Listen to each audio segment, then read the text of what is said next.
Subscribe करें हमारा channel Mohammad Uwais vlogs और बेल आइकन पर क्लिक करें लेटेस्ट वीडियो सबसे पहले देखने के लिए, और ये बिल्कुल फ्री है।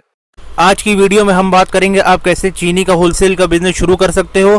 और अगर आप ये चीनी का होलसेल का बिजनेस शुरू करना चाहते हो तो सस्ती से सस्ती चीनी आपको कहाँ से मिलेगी, इन्वेस्टमेंट कितना होता है, प्रॉफिट मार्जिन कितना होता है। तो चलिए दोस्तों वीडियो स्टार्ट करते हैं। अभी तक आपने चैनल सब्सक्राइब नहीं करा है तो प्लीज़ सब्सक्राइब कर दें ताकि आने वाली वीडियोज़ का आपको अपडेट मिलता रहे।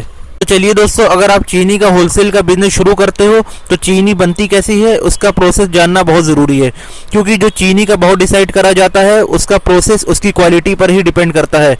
चीनी गन्ने से ही बनती है, जो गन्ना होता है उसको प्रोसेस किया जाता है। चीनी की बड़ी मिल होती है, वहाँ पर गन्ने को रेशियो में कन्वर्ट किया जाता है, फिर जूस निकाला जाता है, फिर उसी गन्ने को चीनी में कन्वर्ट किया जाता है। जो गन्ने की प्रोसेसिंग होती है, जो गन्ने का मालिक लेता है 1 किलो चीनी में 2 रुपये या 5 रुपये ऐसे ही पर केजी फीस तय हो जाती है। उनकी जो प्रोसेसिंग फीस हो गई और जो गन्ने का रेट है वो चीनी के भाव से तय किया जाता है। और इसी के साथ मैं बताना चाहूँगा, जो चीनी का जो रेट होता है उसका भाव हमेशा घटता बढ़ता रहता है, वो सीधा डिपेंड करता है गन्ने के भाव क्या है। तो आप ये मान सकते हैं जो चीनी की प्रोसेसिंग फीस होती है एक ही रहती है और जो गन्ने का भाव होता है वो घटता बढ़ता रहता है। बात करते हैं आपको सस्ती चीनी कहाँ से मिलेगी। आप होलसेल का बिजनेस शुरू कर रहे हैं तो आप कम से कम रेट में चीनी लेना चाहेंगे, तो आपको जहाँ पर गन्ने की पैदावार अच्छी होती है वहाँ से खरीदनी चाहिए। और गन्ने की पैदावार भारत के 4 राज्यों में सबसे ज़्यादा होती है, उत्तर प्रदेश में, महाराष्ट्र में, कर्नाटक में और तमिलनाडु में। आप कोशिश करें इन्हीं 4 स्टेट की मिल से चीनी खरीदें। अगर आप इनके अलावा कहीं और स्टेट की मिल से चीनी खरीदेंगे तो आपको काफ़ी रेट में फ़र्क मिल सकता है।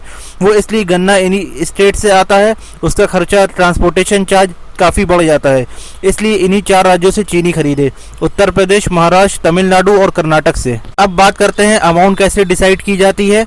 कोई भी मिल होगी उसमें 3 तरीके की चीनी की क्वालिटी या कैटेगरी होगी। एक होगी कंप्लीट दाने की चीनी, पूरी प्रोसेस की हुई, और दूसरा होती है कलर में हल्का डिफरेंस आएगा, उसके दाने की थिकनेस जो होगी उसको देखकर उसका भाव तय किया जाता है। तीसरी वाली कैटेगरी काफ़ी लो होती है, उसमें कलर बिल्कुल हल्का होता है और डिफरेंस भी बहुत होता है दोनों चीनी के कंपैरिजन में। ये मानकर चलिएगा जो चीनी मिल होती है वो लोग कम से कम 3 तरीके की क्वालिटी ज़रूर रखते हैं। जब आप चीनी मिल जाए चीनी लेने तो वहाँ के मालिक से ज़रूर 3 तरीके की क्वालिटी चीनी की ज़रूर देखें। अब बात करते हैं, अगर आप ये चीनी का होलसेल का व्यापार करते हैं तो आपको किन किन चीज़ों की आवश्यकता होती है। आपको GST नंबर लेना होगा, फर्म कंपनी जो होती है आपकी उनको रजिस्टर करवाना होगा। आप फर्म भी बना सकते हो या प्राइवेट लिमिटेड कंपनी भी खोल सकते हो। आप इसका काम पार्टनरशिप में भी कर सकते हो। इसके बाद आता है स्टाफ। कम से कम आपको एक स्टाफ चाहिए माल को लोडिंग अनलोडिंग करवाने में, या बाहर अगर आप किसी काम से जाते हो जो आपके ऑफिस में रह सके, गोडाउन में रह सके, जो उसकी देखभाल कर सके। अब बात करते हैं इन्वेस्टमेंट की। देखिए 2 तरीके से इन्वेस्टमेंट होता है। पहला वो होता है दुकान का रेंट हो गया, गोडाउन का रेंट हो गया। अगर दुकान खुद की है तो ये पैसा आपका बच जाता है। और कोशिश करें दुकान जो हो आपकी वो मार्केट प्लेस में हो। इससे क्या होगा, लोगों को जल्दी मालूम पड़ेगा, आप मार्केट में जल्दी इस्टेब्लिश हो जाओगे। और आप कहीं काम ये गोडाउन से शुरू करते हो तो आप इसको मार्केट में अपना कांटेक्ट बढ़ाएं, लोगों के पास पहुंचे, अपना विजिटिंग कार्ड दें, इससे लोग जल्दी आपको पहचानेंगे, फिर आपका जो है मार्केट में रेपुटेशन और बढ़ेगी। इसके बाद जो पैसा लगता है वो पैसा लगता है स्टॉक में। इसमें पेमेंट 2 से 3 तरीके में किया जाता है कि जो चीनी मिल होती है वहाँ से जब माल निकलता है तो जब आप एडवांस पेमेंट करना पड़ता है तो आप एडवांस पेमेंट करते हो तो उसमें CD होती है कैश डिस्काउंट। इसमें आपको कैश डिस्काउंट मिलता है। जो आपको कैश डिस्काउंट मिलता है वो 1%, 2%, 5% तक भी मिल जाता है।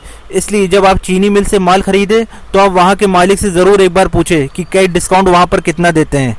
एक दूसरा तरीका और होता है, जब ट्रक आपके गोडाउन में आ जाता है तब पैसा भेजना पड़ता है। इसके बाद क्या होता है, अगर आपकी रेपुटेशन अच्छी होती है, आपका कॉन्टैक्ट अच्छा है, तो फिर आप कुछ पार्ट में भी पेमेंट कर सकते हो। वैसे आपका इन्वेस्टमेंट इसमें 2 लाख से 5 लाख रुपए तक लगता है। अगर आप होलसेल का काम शुरू करना चाहते हो तो आप इतने पैसे में आराम से अच्छा होलसेल का बिजनेस शुरू कर सकते हो। अब बात करते हैं प्रॉफिट मार्जिन की। प्रॉफिट मार्जिन सीधा आपकी खरीदारी में डिपेंड करता है। आप जितनी सस्ती चीनी खरीदोगे उतना अच्छा प्रॉफिट होगा। आपको जैसा मैंने बताया, आपको चीनी कहाँ से खरीदनी है, किन स्टेट से आपको सस्ती पड़ेगी। आप जितनी चीनी सस्ती खरीदोगे, जिस वक्त खरीदोगे, आउट ऑफ सीजन खरीदोगे तो आपको उतनी ही सस्ती पड़ेगी। वैसे इसमें एवरेज प्रॉफिट जो होता है वो 10% से 40% तक होता है, जो होलसेल में बहुत होता है। एक बात और, चीनी का भाव हमेशा घटता बढ़ता रहता है। वो इसलिए क्योंकि जो गन्ने का सीजन होता है उस टाइम चीनी सस्ती होती है, तब होलसेलर इसका स्टॉक कर लेते हैं, और फिर जैसे गन्ने का सीजन खत्म होता है चीनी का रेट फिर बढ़ता है, तब इसको बेच देते हैं। इस वीडियो में बस इतना ही, और आपको कुछ पूछना हो तो नीचे कमेंट सेक्शन में ज़रूर पूछें। वीडियो अच्छी लगी हो तो लाइक ज़रूर करें। फिर मिलेंगे न्यू वीडियो के साथ। Good bye.